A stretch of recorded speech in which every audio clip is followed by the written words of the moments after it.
પોરબંદર શહેરમાં રઝળતા કૂતરાઓનો આતંક દિવસે ને દિવસે વધી રહ્યો છે। લોકો માટે મુશ્કેલી સર્જતા આ કૂતરાઓ હવે શહેરના વિકાસ કાર્યોમાં પણ અડચણરૂપ બન્યા છે।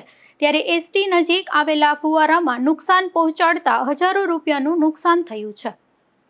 પોરબંદર શહેરમાં રઝળતા ઢોર અને કૂતરાઓની સમસ્યા સતત ગંભીર બની રહી છે। શહેરના વિવિધ વિસ્તારોમાં રઝળતા કૂતરાઓને કારણે સ્થાનિકો વારંવાર હેરાનગતિનો સામનો કરી રહ્યા છે। હવે આ સમસ્યાની અસર શહેરના વિકાસ કાર્યો પર પણ જોવા મળી રહી છે।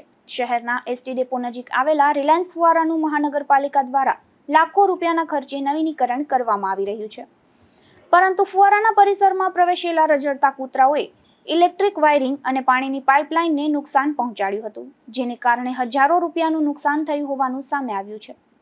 વારંવાર થતા આવા નુકસાનના કારણે વિકાસ કાર્યોની ગતિ પણ પ્રભાવિત થઈ રહી છે।